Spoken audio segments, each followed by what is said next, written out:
Hi, Miss Rose. Hi, ma'am. Hintayin lang natin po kumaka-attend si Ate Pia. No po. Nakamute po yata kayo. Ayan, okay na. Hello. Good evening. Hintayin lang po natin ulit lang po. Sabihin ko lang po na inopen ko na. Sige, okay lang. Sorry po kung maingay yung background.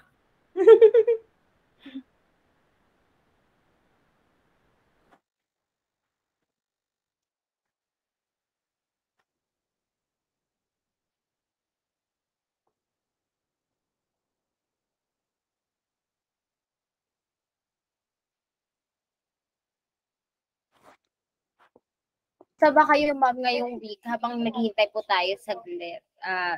Parang nakapangalis po kayo. Galing po ba kayo sa labas? Hindi. Dito lang ako. Kasi, hindi pa ako masama pakiramdam ko actually. Pero, yan. Kaya po.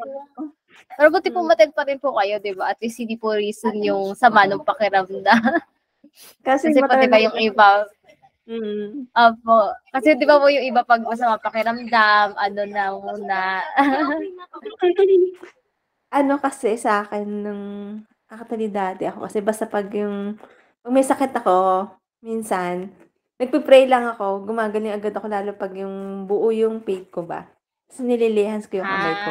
At least Pero po, di ba? siguro kailangan ko lang ibalik din yung ano ko, yung prayer ko na gano'n. Oo.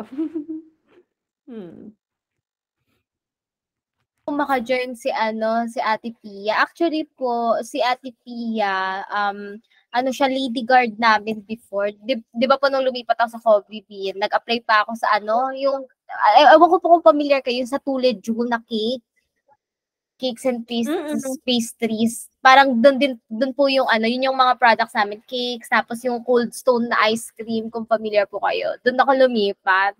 Tapos guard namin siya. Pero Christian na rin to si ate. Nakakwentuhan ko siya before. Sana makaka-attend. Ngayon po, nasa Bicol po yata siya ngayon. Wala na rin po siya sa Tulid Jewes. Parang halos magkapanabayan na po kami nag-resign doon. Nasa Bicol po siya ngayon kasi buntis yata siya, pregnant. Pero malapit siya mga anak. Ganon. Opo. So, umuwi muna siya sa kanila sa Bicol. Sabi niya, gusto niyang umattend. Pero nakita naman na niya po yung link. Pero if ever po, nirecord ko naman to, Miss Rose, nirecord ko tong meeting para kung di man siya maka-attend, send ko na lang sa kanya if ever. Pero nabasa naman na niya yung chat ko. Hintayin po natin mga 2 minutes para mga 2 minutes kung maka-attend po siya. Ano ko lang. Pag in-off ko yung voice ko, ibig sabihin nun baka inuubo lang ako. Sige po, sige, okay lang po yan. Dito nga po sa akin medyo maingay ng konti. Kasi, syempre po, pag sa bahay, marami kayong magkakasama. Mga ganun. Kaya po maingay. Pero yun po. Sana po makatin si ate. Oo nga eh. Saan ka na ngayon? Sa work po. Ma'am, sa ano pa din ako, yung HK Careers, coaching company sa mga university students sa Hong Kong, Singapore, London, pero mostly Chinese students kasi mga Chinese yung ko po, yung mga boss, mga taga Hong Kong, gano'n. Regular po ako doon full time. Tapos para siyang offshore lang. Ganun po, parang yung 8 hours a day din sa office, pero work from home nga lang kasi ang opisina nila sa Hong Kong. Ganun na. Bali, ang setup ko po is, ako yung nagpa-file ng sarili kong tax. Para akong may sariling consultancy business. Parang gano'n. Tas, parang ang registered niya is registered professionals. Yun yung pina-file ko na tax. Ako nag-file na tax, gano'n. Ako din nagbabayad ng mandatories ko po, mga gano'n yung setup niya. Kasi parang ang bibigay lang nila yung full na sahod per contract. Gano'n. Yung sahod lang na full. Tapos ako na bahala sa mga mandatories. Nakakapagod din siya, ma'am. Madaming trabaho. hindi naman gano'n kadaming trabaho pero ano din po, matrabaho. Matrabaho din. Kasi Mm. ano siya, startup company. So parang, Mm. hawak ko noong una sales, then marketing, tas Mm. operation, halo-halo, admin.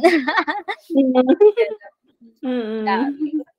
Mm. Tas ang mga Mm. estudyante nila mga 200 plus to 500, mga gano'n. Tas individual Mm. coaching po kasi siya, kaya parang Mm. iba-ibang setup per student, mga gano'n. Hmm. Mm. So, Mm. content writer na din, gano'n. Tas minsan accounting, parang compute Oo. ng sahod nung mga VAs namin. Tas taga-send ng Okey. invoice sa client, mga gano'n, halo-halo. Mm. Or at least po, 'di ba, kahit papaano. Oo. Nakakapagod nga lang Oo. din. Kayo Oo. ba, ma'am, saang company ba kayo ngayon? Parang di ko yata natanong nung nakaraan. Sa ano sa Cheongdam company, ano siya online school siya na Korean Ah, sa Makati. Hindi ko rin alam actually yung company na yun, tas nakita ko lang sa job street, nag-try ako mag-apply. Tas yun, ano po yun, na accounting, ma'am? Accounting? ano ako, sa finance ako. So, hawak ko Ah, payroll, hawak ko yung sa treasury, hawak ko din yung sa maganda ba? accounting. Maganda ba diyan, ma'am? Maganda ba? Actually, maganda naman, pero marami ding trabaho. Pero kung ano gusto mo oh my God, dali.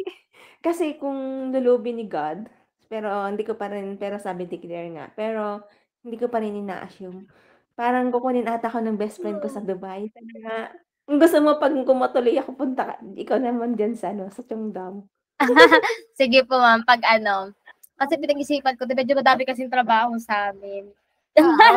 Hindi naman ako maano sa madaming trabaho, pero kasi sa Oh, amin parang hindi kasi oo. siya accounting lang, parang research, gano'n. Oo. Kailangan lagi kaming updated sa mga job listing kasi parang Mm. kumikita po kami based Oo. sa kung mahahanapan namin ng trabaho yung mga bata. Kasi mga Oo. university students 'to, kung Mm.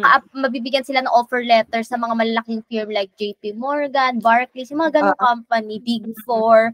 'Pag mabibigyan Mm. sila offer letter, tsaka lang sila magbabayad, parang gano'n, do'n sila kumikita. So, Mm. kailangan ano, lagi kaming updated sa mga job listing, yun yung na-assign ko. Minsan kasi nahirapan ako. Pero depende din sa plan ni Lord, 'pag may nag-open opportunity. 'Di pa naman po ako magre-resign ngayon. Okay naman Mm. silang boss, madami lang Mm. trabaho. Wala Ah. pa si ate, ma'am, pero 'pag mga Mm. 8:40 ano na tayo, start na tayo, naka-record naman siya, 8:40 start na tayo. Oo, sige. Paraan. Mm. Pero ano yun, ma'am, yung inaalok sa inyo sa Japan, parang balak mong ano yun, Actually, Dubai yun. Dubai, akala Kasi ko yung Japan. best friend ko, assistant ano siya, assistant administration manager. So, Hmm, pero hindi pa naman sure yun, pero sana nga ma-hire ako kasi nga malapit na sa husband ko yun, 8 hours na lang ang travel time na niya. Ako ay 8 hours lang din. sige, ma'am. Ay, wait lang, ma'am, Mm. replyan ko lang. Oo, sige baka antayin niya. Mahina daw signal niya. Eh, di puwede naman yung kahit off yung camera niya.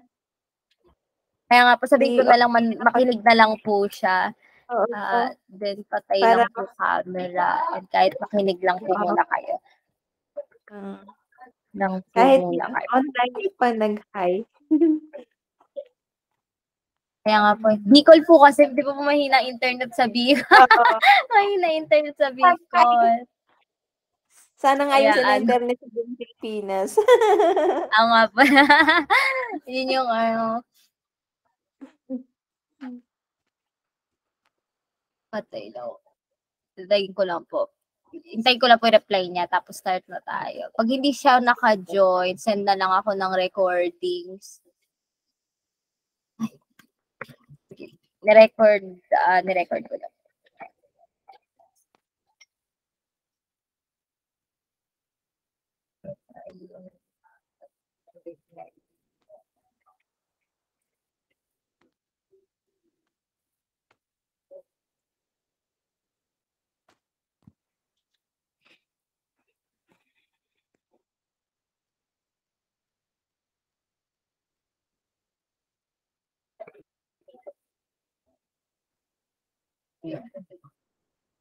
Ano nga ma'am yung kinukwento mo sa Dubai? Before tayo mag-start. Ayun. Maganda kung mabigyan ako ni Lord ng chance na mapunta do'n. Magkakasama ko na rin yung best friend ko, yung dati kong mga kasama nung college. Dubai. Oo. Paano yun ma'am? Yung asawa niyo nasa ano naman, nasa Morocco. So, magkahiwalay ulit kayong country. Mas malapit naman yun. Kung God's willing, di siya naman sumunod do'n. 8 hours lang from Morocco to Dubai. Kasi from Morocco to Philippines, 16 hours. Mas malapit. Mas malapit po yung yung Dubai sa atin. Oo. Oo nga. Sabagay po kung saan po kayo Basta lang, ang nakatakot lang po kasi sa Middle East, 'di ba? Laging may war. Sila kasi naglalaban-laban lagi. Tapos, nabalitaan niyo ba yun, ma'am, yung sa Israel ngayon, 'di ba? Oo. Minsan pinagpi-pray ko kapag naaalala ko eh. Kaso minsan hindi ko naman lagi naaalala yun. Pag nakakakinig lang ako ng news. Pero naman, ma'am, actually, feeling ko, pagbabasahin niyo yung book ng Revelation, isa na rin yan sa mga prophecy din ng Lord na mangyayari talaga sa Israel. Tsaka feeling ko kasi, di ba, last time, parang pinapasa nila sa Israel na bawal mag-preach ng gospel. Kaya feeling ko din yan, wake up. May mga mambabata sa Israel na pinagbawal nila yung pag-preach ng mga Christian. Kasi hanggang ngayon, ma'am, di ba, pa rin sila Old Covenant. So, hindi nila tinatanggap si Jesus na tagapagligtas nila. Kaya feeling ko wake up call din to sa kanila ni Lord, yung pag-war sa kanila para magsisi sila sa mga kasalanan nila at kilalanin nila talaga na si Jesus yung Savior. Pero kasi yun nga, lately lang yun, this year lang yun, yung pinagbawal nila yung pag-preach na. Tapos sinunog din nila yung isang Christian school sa Israel, yung One for Israel. Christian school siya. Tas ang target talaga nila na ma-share ng gospel is yung mga Jewish people. Pero galit sa kanila yung mga Jewish. Sinunog nila yung school. Sinunog nila yung Christian school. So, parang nire-reject talaga nila si Christ. Kaya parang feeling ko, hinayaan talaga ng Lord na, parang hindi gusto ng Lord na ma-war sila, pero hinayaan ng Lord na i-war sila ng ganito para wake up call din sa kanila na, na kung pinaglilingkuran talaga nila, kung kilalanin lang sana nila si Christ. Supposedly, wala namang war na ganyan kasi si Kristo ang tinuturo naman ni Kristo is, parang love your enemies. Yung imbis na gumanti ka ng bomba sa mga nambobomba sa'yo, kung papakitaan mo rin sila na kabutiang loob. Wala namang gera supposedly, ma'am, di ba? Kaya lang kasi, hanggang ngayon, Old Covenant pa rin sila. Di ba, turo kasi sa Old Testament, sa Law ni Moses before is, eye for an eye, tooth for a tooth. Ibig sabihin, pag binulag ka, bulagin mo din. Yun yung turo kasi sa kanila, sa mga sa Jewish law, ang turo sa kanila ganon, gaganti ka ng bato pag binato ka, ganon. Kaya nung binomba sila, so bomba din yung ganti nila. Pero kay Kristo kasi, ang turo kasi ni Kristo is, kung sampalin ka, ipasampal mo na rin yung kabila para makita niya na hindi ka gagante. Kasi nga, parang pag-ibig ang papakita mo sa kanya. Di ba sabi nga doon sa Matthew chapter 5 is, sabi nga doon, let your light so shine before men, that when they see your good works, they might glorify your Father who is in heaven. So, ang problema kasi sa kanila, hanggang sa ngayon, ganti pa rin yung gusto nila. Pero sabi ng Lord, vengeance is mine. Yun na yung turo ni Kristo ngayon. Pero yun nga po. Dahil patuloy nilang nire-reject si Kristo, kaya po may ganyan pa rin mga war. Miss Rose, nandiyan ka pa?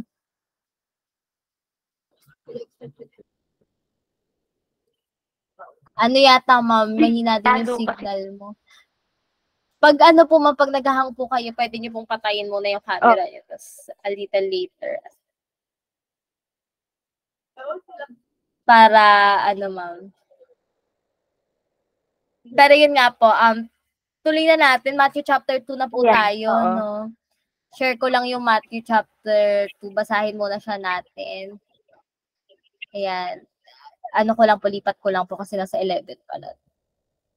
Lang po natin sa Matthew chapter 2. Tapos, don't worry, ma'am, bibilisan lang din natin para konti lang naman tong Matthew chapter 2 pa lang nabasahin. Chapter 2. Now after Jesus was born in Bethlehem of Judea in the days of Herod the king, behold, wise men from the east came to Jerusalem, saying, Where is he who has been born King of the Jews? for we saw his star when it rose, and have come to worship him." When Herod the king heard this, he was troubled, and all Jerusalem with him. And assembling all the chief priests and scribes of the people, he inquired of them where the Christ was to be born. They told him, "In Bethlehem of Judea, for so it is written by the prophet, 'And you, O Bethlehem, in the land of Judah, are by no means least among the rulers of Judah. For from you shall come a ruler who will shepherd."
Ayun. Hi, Miss Rose, nawala ka saglit. Hello. Late ko nabasa yung ano mo. Ulitin na lang Oo, natin, yung signal ma'am. Yung pagbabasa. Mm. Sorry po, Mm. di kita Di ko Okay po lang. napansin kanina na nawala din po kayo. Mm. Ulitin na lang po natin. Mm. Now after Jesus was born in Bethlehem of Judea in the days of Herod the king, behold, wise men from the east came to Jerusalem, saying, "Where is he who has been born King of the Jews? For we saw his star when it rose, and have come to worship him." When Herod the king heard this, he was troubled, and all Jerusalem with him. And assembling all the chief priests and scribes of the people, he inquired of them where the Christ was to be born. They told him, "In Bethlehem of Judea, for so it is written by the prophet, 'And you, O Bethlehem, in the land of Judah, are by no means least among the rulers of Judah. For from you shall come a ruler who will shepherd my people Israel.'" Then Herod summoned the wise men secretly, and ascertained from them what time the star had appeared. And he sent them to Bethlehem, saying, "Go and search diligently for the child, and when you have found him, bring me word, that I too may come and worship him." After listening to the king, they went on their way. And behold, the star that they had seen when it rose went before them until it came to rest over the place where the child was. When they saw the star, they rejoiced exceedingly with great joy. And going into the house, they saw the child with Mary his mother, and they fell down and worshipped him. Then opening their treasures, they offered him gifts, gold, and frankincense, and myrrh. And being warned in a dream not to return to Herod, they departed to their own country by another way. Now when they had departed, behold, an angel of the Lord appeared to Joseph in a dream, and said, "Rise, take the child and his mother, and flee to Egypt, and remain there until I tell you, for Herod is about to search for the child to destroy him." And he rose and took the child and his mother by night, and departed to Egypt, and remained there until the death of Herod. This was to fulfill what the Lord had spoken by the prophet, "Out of Egypt I called my son." Then Herod, when he saw that he had been tricked by the wise men, became furious, and he sent and killed all the male children in Bethlehem and in all that region who were 2 years old or under, according to the time that he had ascertained from the wise men. Then was fulfilled what was spoken by the prophet Jeremiah. A voice was heard in Ramah, weeping and loud lamentation, Rachel weeping for her children. She refused to be comforted because they are no more.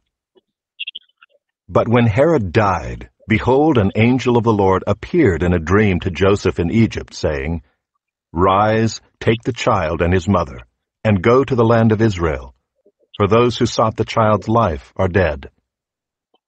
And he rose and took the child and his mother and went to the land of Israel. But when he heard that Archelaus was reigning over Judea in place of his father Herod, he was afraid to go there, and being warned in a dream, he withdrew to the district of Galilee.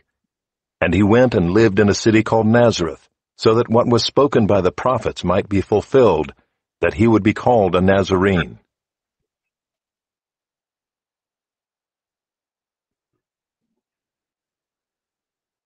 Ma'am. Dito sa chapter 2, ito yung right after nung birth ni Jesus sa chapter 1. So ito actually po yung madalas na makikita natin sa Belen, yung pagbisita ng tatlong hari daw. Pero makikita po natin dito sa story, hindi naman sinabi kung hari ba siya. Ang sinabi actually na dumalaw is mga wise men or mga pantas. Ibig sabihin po kumbaga yung mga matatalinong tao. Pero dito parang ang pag-unawa natin, akala siguro nila hari kasi mga mayaman, ang mga dala nila para kay Jesus ay mga frankincense, gold, myrrh, yung mga mamahaling bagay ba na regalo nila kay Jesus. Pero ito po yung yung story doon, yun yung pinagkuhanan nila ng Belen, yung pagdalaw nitong mga wise men nandun kay Jesus sa Sabsaba. Pero dito po sa chapter 2 actually, dalawang tao yung makikita natin dito. Si Herodes, number 1, at yung number 2 si Jose. Kasi dito po is hindi pa significant yung character ni Jesus. Kasi si Jesus dito kapapanganak pa lang niya, baby pa lang siya. So bilang tao and bilang sanggol na bata, so hindi pa niya kayang mag-isip sa sarili niya, hindi pa niya kayang mag-desisyon. So si Lord, dahil alam niya na tawag dito, si Jesus bilang sanggol, hindi pa niya kayang maging tagapagligtas natin. So ang Lord, nagtalaga siya ng mga tao kung kanino niya ipagkakatiwala si Jesus. And syempre, primarily, pinagkatiwala niya si Jesus sa mga magulang ni Jesus, si Maria at si Jose, yung mga magulang niya bilang tao. So yun dun sa kanila na pagkatiwala, yung only one thing which is to protect the Savior of the world or the coming, to protect the soon to be Messiah of the world or the soon to be King of Kings of the whole world. So yun yung trabaho ni Maria at ni Jose, protektahan itong si Jesus na sanggol, and bilang tatay at bilang padre de pamilya, si Jose syempre yung kumbaga bilang haligi ng pamilya, si Jose yung pinaka-naatasan na magprotekta sa mag-ina niya. So makikita natin po dito two kinds of people. Number 1, si Herod, which is someone na hindi lumalakad sa kalooban ng Diyos. At number 2, si Jose, na lumalakad sa kalooban ng Diyos. So una po nating makikita dito is, si Jose bilang tao na lumalakad sa kalooban ng Diyos, lagi siyang kinakausap ng Diyos. Yun po yung una nating makikita. Kapag ang tao pala is, nais niyang sumunod sa kalooban ng Diyos, kinakausap siya ng Diyos. And sa papaanong paraan, ano ba yung laging sinasabi ng Lord kay Jose? Isa po nating makikita dito na madalas kinakausap tayo ng Diyos para maprotektahan tayo sa bawat sa potential na kapahamakan na pwede nating maranasan kapag nag-decide tayo on our own. So dito si Jose, hindi naman niya alam yung coming danger na kakaharapin nila, which is yung kay Herod nga, na ipapapatay niya yung mga sanggol na lalaki. Kasi dito kasi si Herod kasi yung tipo ng tao na hindi siya lumalakad sa kalooban ng Diyos. At kapag hindi ka lumalakad sa kalooban ng Diyos, sarili mo yung sinusunod mo. So dito, si Herod bilang hari ng Jerusalem that time, feeling niya, hawak niya lahat ng mga tao, siya lang dapat yung sundin ng mga tao sa paligid niya. And nung nalaman niya sa mga pantas na pinanganak na yung soon to be King of Israel, nainggit siya ngayon, na-threaten siya kumbaga. Kasi kung meron pang magiging hari ang mga Hudyo, paano siya? Matatanggal siya sa pwesto niya. Alam niya, si Herod bilang hari sa Jerusalem, alam niya yung customs ng mga Hudyo, alam niya yung turo ng mga propeta sa templo that time na tawag dito, meron silang hinihintay na tagapagligtas ang buong Israel. And yun yung tatalaga nila magiging hari. Pero si Herod yung current na hari, hindi niya matanggap yun. Ayaw niya maalis sa pwesto niya bilang hari. Gusto niya siya lang yung nasa kapangyarihan. At dahil doon, naiinis siya sa kalooban ng Diyos. So, nandun yung nainggit agad siya kay Jesus. Hindi pa man niya kilala si Jesus, naiinggit na siya. And dahil sa inggit niya, at ayaw niyang sumunod sa kalooban ng Lord na si Jesus yung susunod na magiging hari, dumating pa sa point na kaya niyang manakit. So, dito po natin makikita na kapag pala ang isang tao is hindi sumusunod sa kalooban ng Diyos at sarili pa rin ang sinusunod, madalas po hindi tayo kontento sa buhay natin. Yung doon sa design ng Lord sa buhay natin. At madalas naiinggit tayo sa mga bagay na meron ng ibang tao. Yun po yung nakikita natin doon. Ang character pala ng isang tao na hindi lumalakad sa kalooban ng Diyos, nandun yung discontentment sa life. Hindi tayo kontento sa trabaho na nilagay sa atin ng Lord. Hindi tayo kontento sa buhay or family na binigay sa atin ng Lord, naiinggit tayo sa mga bagay na meron ng iba. At dahil minsan gusto natin ng mga bagay na meron sila, to the point na kaya nating hahamakin ba natin yung lahat? Matupad lang yung mga gustuhan natin. Covetousness po pala yan. Ito yung tinatawag sa Bible na covetousness. We covet something na hindi naman binigay sa atin ng Lord. At gagawin natin lahat, kalimutan na natin si Lord, masunod na gusto natin maging mayaman na tayo or magkaroon na tayo ng ganito trabaho, maski dun sa bagay, sa buhay na tinatahak natin, na hindi natin napapansin na palayo na pala tayo sa Lord. Ganun po pala yung mga tao na hindi nawalakad sa Diyos. So, ulitin ko na po, ang character niyan is may discontentment sa life at naiinggit sa iba. Whereas si Jose naman, bilang tao na lumalakad sa kalooban ng Diyos, number 1, si Jose ay kontento siya sa buhay na binigay sa kanya ng Lord. Paano natin malalaman na kontento si Jose? Lagi siyang nakikinig sa sinasabi ng Diyos sa kanya. Dito, pumunta si Jose at Maria sa Bethlehem that time kasi hindi sila doon nakatira, pero kasi customs or parang tradisyon ng mga Hudyo na yearly silang nagpapalista. Parang census, population census po ng mga Israelites that time, na kung saan ka pinanganak, babalik every year, in a certain month, babalik ka sa lugar na yon para ipalista. Parang kumbaga po di ba po sa pension, sa GSIS, SSS, yearly kailangan po nating mag-report. Pag ikaw po ay pensionado na, parang yearly need mong mag-report sa SSS, GSIS para malaman nila na buhay ka pa. So that patuloy pa rin nilang ibibigay yung pension mo. So parang ganito din sa Israel, yearly silang nagre-report sa birthplace nila na buhay pa sila. So nagpapasensus sila and doon inabutan ng panganganak si Mary. Pero that time, hindi na sila nakabalik sa lugar na tinitiran nila dahil sabi ng Lord, mapapahama kayo, doon pinapapatay ni Herod tong batang si Jesus. So, kailangan yung pumunta sa Egypt. So, literal po, pumunta sila sa Egypt nang walang dala. Dala lang nila kung ano yung dinala nila sa biyahe papuntang Bethlehem.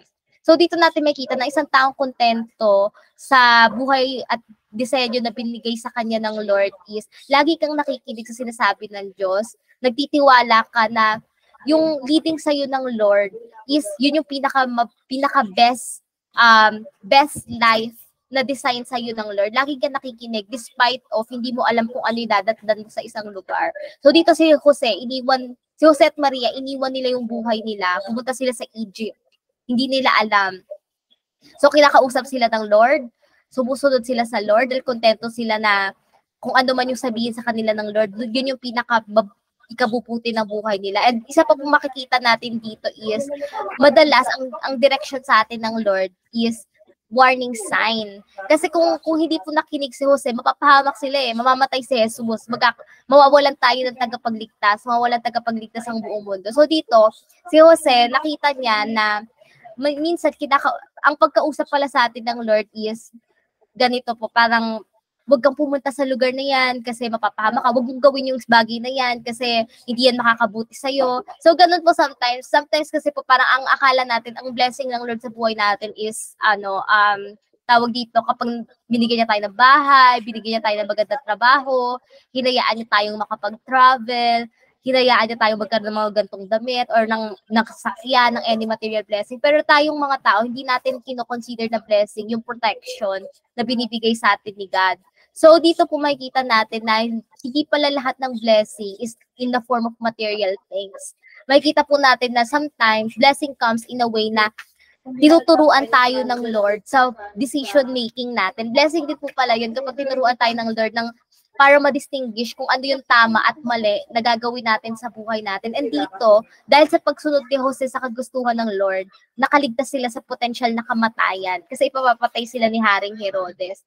So, Yun lang po, ganun lang po kasimple yung lesson natin ngayon. You have two person na kailangan nating matutunan yung character. Number one, si Herod na hindi lumalakad sa kalooban ng Lord. So meron siyang discontentment sa life niya at naiinggit siya sa buhay ng iba. Kinukuvet niya yun kasi hindi siya kontento sa buhay na meron siya. And pangalawa, si Jose, kontento siya sa sinasabi ng Lord sa buhay niya. Kung sinabi ng Lord na umalis ka sa trabaho na yan o umalis ka sa lugar na yan, aalis siya. Kung sinabi ng Lord pumunta ka sa ganitong lugar, magtrabaho ka sa ganitong lugar, pupunta siya, susunod siya, ano man sabihin ng Diyos. Kasi alam niya na yun yung makakabuti sa kanya. At dito din po natin makikita na kapag lalakad ka sa kalooban ng Diyos, lagi kanyang tuturuan ng tamang way ng pagdidesisyon sa buhay natin. At dahil po doon, hindi nagkamali si Jose, hindi sila napahamak. So, yun naman po yung lesson natin. Miss Rose, ano yung na-realize mo po dito? Sana po hindi magulo yung pagkaka-explain ko. Napaka-ikli lang po nung explanation, pero sana po na ano. Actually, hindi, maganda yung pag-explain mo. Hindi, medyo lang, napungay lang yung mata ko. Pero, tawag neto, ang mga realization ko ngayon yung kay Jose kasi 'di ba siya yung sumusunod lang din siya sa will ni God. Kasi noon, Opo. ako nanaginip din ako ng mga ganyan. Pero kasi since ngayong husband ko hindi naman talaga Christian. I mean, pero ano din siya, naniniwala din siya kay God. Kaya parang hindi siya minsan naniniwala din sa mga ganyang panaginip. Pero nung minsan nanaginip na rin siya, sabi ko, "Oh, kita mo nanaginip ka na rin." Sabi ko, "Baka mamaya yan na yung ano din sa'yo ni God." Tas yun, unti-unti rin ano na rin siya, nakikinig na rin siya ng mga Opo. kasi Pero dati mostly, ma'am, ano po, ma'am, ang panaginip naman, sometimes siguro kakausapin tayo ng Lord sa panaginip. Pero alam niyo po ba, si Satan is kumakausap din sa panaginip. So, best way po para malaman natin kung legit na galing kay Lord ang isang bagay is i-check natin sa Word of God. Kailangan po talaga bumalik tayo sa salita ng Diyos po talaga. Para ma-confirm po. Paano ko Sige, makausap ma'am. sa panaginip? Po? Example lang. Paano siya kumakausap sa panaginip? Example lang. Bad Actually po, ma'am, sa panahon ngayon po, hindi na ako po sa pagbabasa ko po ng Bible, dito sa sa New Testament po, New Testament, bibihira lang yung mga tao na kinausap ng Lord sa panaginip. Kasi, ang makikita nyo na po dyan, pagbabasahin nyo yung book ni Lucas, Book of Luke po, sa yung story ni Lazarus tsaka nung mayaman. I-search nyo na lang po, yung story ni Lazarus at ng mayaman. Sabi ng Lord doon, is hindi na ako magpapadala ng mga pangitain kasi meron naman ng salita ng Diyos at meron naman ng mga tagapagturo. So, ibig sabihin po mostly, parang ang desisyon ng Lord. Kasi tayo po mga tao, naniniwala lang tayo sa Panginoon kapag may mga himala. Ano po yung mga himala na makikita natin? Kapag kinausap tayo ng Lord sa panaginip, or bumulong siya, or ganyan-ganyan. Pero ayaw ng Lord na ganon. Kasi supposedly po, inaayos po kasi ng Lord sa atin is yung puso natin, tsaka yung ugali natin. So, genuinely, hindi mo tunay nahanapin ang Lord kung lagi mo lang siyang hinahanap based sa miracles na ginagawa niya. Pero ang gusto po kasi ipaunawa sa atin ng Lord, ang greatest miracle na magagawa niya is mabago yung buhay ng isang tao. Kaya po sabi niya doon sa book ni Lucas is, hindi na siya makikipag-usap sa mga tao gamit yung mga extraordinary things. Kasi meron naman ng mga tagapagturo, like mga pastor, gano'n, mga Bible study leader, and thing. At sabi niya doon, may salita naman na ng Diyos. And makikita niyo po dito, may isa po akong i-share sa inyo, Miss Rose, na sa Book of Hebrews, sabi niya dito, actually, hindi naman, sa pag-aaral din po natin ng salita ng Diyos, hindi naman na kailangan ngayon din ng, ng tagapagturo talaga. Parang mostly yung ginagawa natin every Sunday, tsaka yung Bible study, ma'am, is, na lang siya, fellowship na lang ng mga believers. Kasi sabi niya dito sa Hebrews 8, ito po yung New Covenant, sabi niya dito, "Behold, the days are coming, declares the Lord, when I will establish a new covenant with the house of Israel and with the house of Judah, not like the covenant that I made with their fathers on the day when I took them by the hand to bring them out of the land of Egypt. For they did not continue in my covenant, and so I showed no concern for them, declares the Lord." Tapos ito daw yung bagong covenant na itatalaga niya. "For this is the covenant that I will make with the house of Israel after those days, declares the Lord. I will put my law into their mind and write them in their heart, and I will be their God, and they shall be my people. And they shall not teach each one his neighbor and each one his brother, saying, Know the Lord, for they shall all know me, from the least of them to the greatest. For I will be merciful toward their iniquities, and I will remember their sins no more. So makita po natin dito sa binitawan po ng Lord dito na sa new covenant na i-establish ng Lord is isusulat na niya sa puso't isipan natin yung salita ng Diyos. Paano niya po magagawa yan? Binigay niya po yung Word of God, yung Bible, para babasahin po natin yun everyday, para maging familiar po tayo sa Word of God. Kaya importante din po palang nagme-memory verse at nagbabasa ng Word of God kasi para kapag time na need natin ang Holy Spirit para tulungan tayo sa pagdidesisyon, may ipapaalala si Holy Spirit na salita ng Diyos na nabasa na natin before. Yun po yung pagkausap actually ng Holy Spirit. In the form of remembrance, ipapaalala niya sa atin yung mga nabasa na natin before sa salita ng Diyos. At mako-confirm sa atin, oo nga, no, dito sa point ng scenario na to, ito pala yung dapat kong treatment or dapat na response ko sa ganitong situation. Kasi po kayo, gusto niyo pong mag-abroad or kaya pag may nakasamaan kayo ng loob, ito po pala dapat yung response ko. Lord, nagkamali ako kasi nalimutan ko yung sinabi mo sa salita. Sabi mo nga pala, be slow to speak, slow on being angry, but quick to listen. Pero nalimutan ko yun, Lord, nung time na may nakasamaan ako ng loob, nag-away kami. Lord, sorry. Pero sa mga ganun pong way, biglang papaalala sa Holy Spirit na, anak, mali ka. Kasi ito yung sabi sa salita ng Diyos eh. Diba? Pero kung kung di po tayo nagbabasa sa salita ng Diyos, hindi tayo sumasama sa mga ganitong fellowship Bible study or pag sa Sunday service, wala pong ipapaalala sa atin. So, nonsense din po yung Holy Spirit kasi wala siyang maipapaalala po sa atin. So, sabi dito ng Lord na wala naman nang dapat magturo sa'yo kasi yung Holy Spirit na magtuturo sa'yo sa time na kailangan mo. Pero walang maituturo sa'yo si Holy Spirit, walang maipapaalala sa'yo si Holy Spirit kung wala kang imbak sa sarili mo. Kaya kailangan po natin din yung Word of God. Doon po yun po yung sagot siguro sa question nyo po na paano ba kumakausap ang Lord through panaginip? Actually, hindi na po sa panaginip kumakausap ang Lord ngayon. It is through our meditation, ng salita ng Diyos. Doon na po siya kumakausap sa atin. Pag binimeditate natin yung salita ng Diyos na nabasa po natin, yun na po, pinapaalala siya bali ng Holy Spirit. Miss Rose, ano yung niyo po, yung realization niyo po? Wala naman na. Okay na. Oo. Yun po na. So, bali po kaya importante po talaga na bumalik po ulit kayo sa pagbabasa po ng Word of God. Tapos pag mineditate nyo po yun, parang pag biglang may rema, parang may words na pinapaalala sa atin ng Lord. Tapos paulit-ulit siyang nagpe-play sa mind mo. Ganun po siya, ma'am. Parang hindi na po siya yung katulad sa Old Testament na magic na biglang magsasalita ang Diyos mula sa ulan. Ganun pa. Ayaw na po ng Lord na ganun. Kasi ang iniiwasan na niya po dito sa New Covenant is magkasala tayo. Yung parang magtitiwala lang tayo sa Kanya kasi parang may milagro siyang ginagawa sa buhay natin. Where hindi natin nare-recognize ang greatest miracle pala dito sa New Covenant is yung pagbabago ng buhay natin. Dati po kasi sila, tong mga tao na to, kung babalikan po natin yung talata kanina, may covenant din ng Lord sa kanila pero hindi sila nakasunod. Hindi sila nakasunod kasi hindi tumimo sa puso nila. They are living not by faith, but they are living by sight, based sa nakikita at naririnig nila. Pag nagtiwala po pala tayo sa senses natin, like pandinig, yung nakikita ng mata natin, hindi po tayo, wala po tayong tunay na pananampalataya. Kasi kaya lang nating maniwala sa Lord kapag, Lord, yung humihingi po ng sign na gato, Lord, kapag may dumaan na pusa, ganon. Yung mga ganon pong sign na yun, pag ito talaga, pumasa ako sa exam, na talaga, Lord, ito sign na to siguro na yung mga ganon pong bagay, hindi na po, ayaw po ng Lord ng ganon na kaya lang nating maniwala pag tapos na, pag naipakita na niya sa atin yung power niya, ayaw ng Lord ng ganon.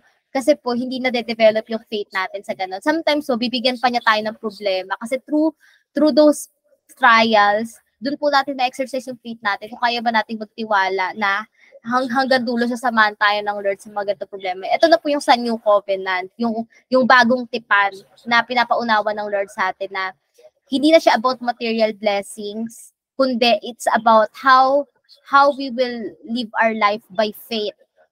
Sabi nga po doon, it is by grace through faith. Ang pagdeal na po sa atin ng Lord is yung habag habag niya sa pamagitan ng ating pananampalataya. So, yun po siya. So, yun lamang, Miss Rose, napakaikli lang ng chapter 2. Sana po kahit napakaikli ng ano natin, may nagets so kayo. Ano lang siya, sobra lang tayo na konti, ng 10 minutes. Pero yun nga po. Sana po may natutunan kayo. Sana may natutunan kayo, Miss Rose. Next week na lang po ulit. Actually po, ni-record ko to. Siguro send ko na lang din po sa inyo yung recording tapos i-review nyo na lang po ulit. Pati yung last week po, send ko na lang din sa inyo. Ayun ba. And sana po magbasa kayo, Miss Rose, ng Bible ulit. Parang kahit one chapter a day lang, Miss Rose. Siguro sa 28 days, tapos may book of Matthew. Pero kung kaya nyo naman po na 3 chapters a day, sige. Kasi ang sabi po ng pastor namin, and natutunan ko din po, ang tamang pagbabasa pala ng Bible is from Genesis to Revelation. Kailangan natin siyang basahin ng sunod-sunod. Hindi siya yung parang pumipick up lang tayo ng verses, gano'n. Tapos, hindi natin naintindihan yung buong context ng story. Kasi ang Biblia talaga is para siyang nobela. So, kaya para maintindihan natin yung full context ng plano ng Diyos, basahin natin siya kung paano siya sinulat at pagkasunod-sunod, yung from Genesis to Revelation. Kaya papansin niyo din po, yung pag-Bible study natin, Matthew 1, Matthew 2, Matthew 3, sunod-sunod din po, based sa story. So, yun lang mo, Miss, siguro mag-ano po tayo, closing prayer, kasi feeling ko inaantok din po. Inaantok pa rin po yata kayo. Closing prayer na po tayo. Kamustahan na lang po ulit tayo next week. Sige po, aming Ama, maraming salamat po, Panginoon, sa pagkakataon, Father God, na nakasama ko po ulit si Miss Rose, Father God, sa pag-uusap at pag-aaral tungkol sa iyong mga salita.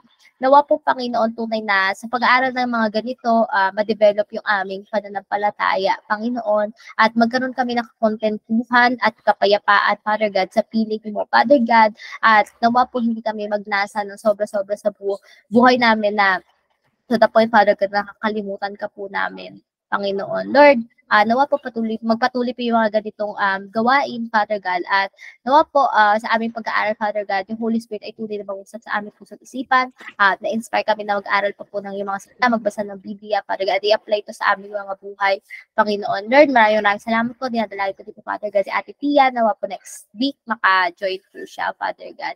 Lord, maraming salamat po, gabayan niyo po kami sa pang-araw-araw, sa aming pagtatrabaho ni Miss Rose, Father God, bigyan niyo po kami ng wisdom at kalakasan kung paano namin kayo mag-glorify, Panginoon, sa aming mga workplace.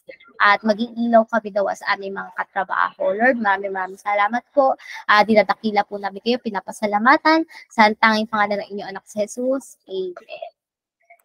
Good night, Miss Rose. Next week po ulit. Bye-bye po.